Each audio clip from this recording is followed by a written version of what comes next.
उन्होंने हमारे विधायक को खरीद लिया और हमको सरकार से बाहर कर दिया, जो सरकार हमने बनाया। अगर हम समर्थन नहीं देते तो सरकार नहीं बनता। आदरणीय तेजस्वी प्रसाद यादव जी भी आए और हम लोगों का सरकार बनना है और सरकार बनेगा तो माता बहन को सम्मान हम लोग देंगे। 2,500 रुपया महीना हर महीना हम लोग उनके खाता में देने का काम करेंगे। फूलन देवी के शहादत दिवस के अवसर पर वीआईपी सुप्रीमो मुकेश सहनी आज मीडिया कर्मी को संबोधित करते हुए अपने हक और अधिकार को लेकर के खूब बोले। देखिए, उन्होंने कहा है कि हम लोग आरक्षण की लड़ाई लड़ रहे हैं। बिहार में यदि महागठबंधन की सरकार बनती है तो पहले नंबर की कुर्सी पर तेजस्वी यादव होंगे, तो दूसरे नंबर की कुर्सी पर अति पिछड़ा समाज का बेटा, मल्लाह समाज का बेटा होगा। वही देखिए, एसआईआर के मुद्दे को लेकर के भी सत्ता पक्ष पर, एनडीए पर जमकर बरसे हैं मुकेश सहनी। चुनाव आयोग पर भी कई तरह के गंभीर आरोप लगा है। क्या कुछ कर रहे हैं तमाम चीज़ों को मुकेश सहनी, सबसे पहले आप उनके पूरी बयान को सुनिए। वीरांगना फूलन देवी जी का शहादत दिवस था। पूरे बिहार से निषाद समाज के माता बहन बड़े संख्या में, आपने देखा होगा, लाल साड़ी में यहाँ पे कार्यक्रम उपस्थित हुए। आज सभी लोगों ने श्रद्धांजलि हम लोगों ने दिया, उनको हम लोगों ने पुष्पांजलि जो समर्पित किया। और देश दुनिया में वीरांगना फूलन देवी ने बताया कि महिला के साथ अन्याय करोगे तो वो बदला लेना जानती है। और दुनिया को, महिला को उन्होंने बताया कि आपके साथ अगर अन्याय कोई करे तो इसका मतलब ये नहीं है कि घर में चुप बैठ जाना है या आत्महत्या कर लेना है। इसका रास्ता नहीं है। रास्ता ये है कि जिन्होंने आपके साथ अन्याय किया उनसे आप बदला लो। तो वीरांगना फूलन देवी ने बदला लिया। आज उनको हम लोग शहादत दिवस मनाए हैं और बड़े संख्या में लोग यहाँ पर उपस्थित हुए हैं। और आज चुनावी साल है और आपने देखा कि किस तरीके से बड़े संख्या में लोग आए। हमारे महागठबंधन के नेता आदरणीय तेजस्वी प्रसाद यादव जी भी आए और हम लोगों का सरकार बनना है और सरकार बनेगा तो माता बहन को सम्मान हम लोग देंगे। 2,500 रुपया महीना हर महीना हम लोग उनके खाता में देने का काम करेंगे। और गरीब के लिए, हक अधिकार के लिए हम लोग संघर्ष करने वाले लोग हैं। हम आदरणीय लालू प्रसाद यादव जी के विचार को पे चलने वाले लोग हैं। और आप सब जानते होंगे कि लालू प्रसाद वो ताकत है जो जमीन पर बैठने वाले को उठाकर कुर्सी पर बैठाने का काम किया। तो हमारे विचार वही है, पहले गरीब को सम्मान दिया जाए, उनके हक अधिकार दिया जाए। जो बाबा साहब भीमराव अम्बेडकर ने बताया कि इस देश में राजा का बेटा राजा नहीं बनेगा, रानी के कोख से बच्चा जो जन्म लेगा वो राजा नहीं बनेगा। इस देश में राजा वो बनेगा जिसके पास वोट होगा।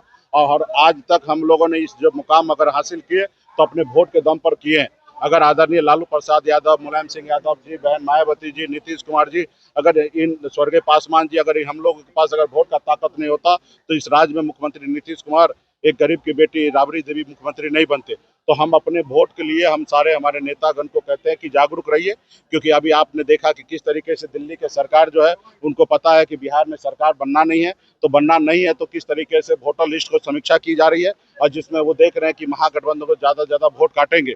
किसी का बात सुनना नहीं है, कुछ करना नहीं है। जबकि चुनाव आयोग जो है स्वतंत्र आयोग है और उनको इस देश के हर एक नागरिक का वोट का सुरक्षा करना, देश में सही से चुनाव हो, देश में गरीब का राज हो, वो कायम करना। लेकिन आज सरकार पक्ष के द्वारा काम कर रहे हैं। तो हम लोग जो अपने लोगों को जागरूक कर रहे हैं कि आज आपके पास एक ही दौलत है, वोट का ताकत। अगर वोट का ताकत भी नहीं रहेगा तो इस देश में कोई पूछने वाला नहीं होगा। तो आप लोग गांव-गांव में जाइए और गंभीर होइए और एक एक वोट को सुनिश्चित कीजिए कि आपका वोट कटे नहीं, आपके रिश्तेदार का वोट कटे नहीं, और अपना वोट का कायम रखिए और बिहार में महागठबंधन का सरकार बनाइए। सीएम अगर तेजस्वी जी बनेंगे तो अति पिछड़ा का बेटा डिप्टी सीएम बनेगा और मजबूती से आपका विचार का सरकार होगा और आपको सम्मान किया जाएगा। तो ऐसे हम लोग लड़ाई लड़ रहे हैं और इसके लिए आपने देखा बड़े संख्या में पार्टी के नेता, माता बहन आए और ये संदेश लेके जा रहे हैं। और इसके बाद हम लोग चुनाव में जाएंगे तो हम लोग का सरकार बनेगा। बदले की बात कर रहे हैं आप। पिछले बार चार विधायक आपके थे और आपने आरोप लगाया है मंच से कि बीजेपी ने मुझे तोड़ दिया, विधायकों को तोड़ दिया। तो क्या आप अब बदले की नीति से अपना रहे हैं? बदले का निश्चित तौर पे। आज हम लोग बरसों से हम लोग गुलाम थे, कभी हम लोगों को बिहार में वजूद नहीं था। हम लोगों ने संघर्ष करके अपने वोट के दम पर 4 विधायक बनाया और 4 विधायक बनाया, सरकार में रहकर अपने लोगों को काम कर रहे थे। तो उन्होंने हमारे विधायक को खरीद लिया। लोकतंत्र में विधायक खरीदना सही बात नहीं है। जनता के समस्या का हल कीजिए, विधायक ऑटोमेटिक बनेगा। उन्होंने देखा कि गरीब मछुआरा का बेटा सरकार में आके अपने लोगों को कल्याण कर रहा है, जिनको रोको। उन्होंने हमारे विधायक को खरीद लिया और हमको सरकार से बाहर कर दिया, जो सरकार हमने बनाया। अगर हम समर्थन नहीं देते तो सरकार नहीं बनता। तो ऐसे जगह पे जब हमने अपना सरकार बनाया, उससे बाहर कर दिया, तो निश्चित तौर पे हमने संकल्प लिया 4 विधायक की जगह 40 विधायक बनाएंगे और जो आज जिन्होंने हमसे 4 छीना उनसे 40 छीनकर बिहार में अपनी सरकार बनाएंगे। उस लक्ष्य की ओर हम लोग काम कर रहे हैं और समाज के लोगों को जोड़ रहे हैं। निश्चित तौर पर निषाद समाज का आरक्षण की लड़ाई है। जब बंगाल में आरक्षण है, दिल्ली में आरक्षण है, तो बिहार में हो, इसके लिए हम लोग लड़ाई लड़ रहे हैं। और हमारी स्लोगन है, सरकार बनाओ, अधिकार बनाओ। हम बिहार में सरकार बनाएंगे, दिल्ली में सरकार बनाएंगे और भारत के संविधान के दायरे में रहकर सभी जाति, सभी धर्म, सभी वर्ग के लोगों के आरक्षण से लेकर तमाम हर इशू पे हम लोग काम करेंगे, सभी को न्याय दिलाएंगे। सर आप लोग आपको डिप्टी सीएम बनाने का ये निर्णय हो गया है? तो आपने सुना कि साहब सब मुकेश सहनी ये कहते नजर आ रहे हैं कि देखिए हम लोग फूलन देवी के वंशज है, फूलन देवी ने बदला लेना हम लोग को सिखाया है कि यदि कोई हमारे साथ अन्याय करता है तो हम लोग चुप नहीं बैठेंगे, उसका हम लोग बदला लेंगे।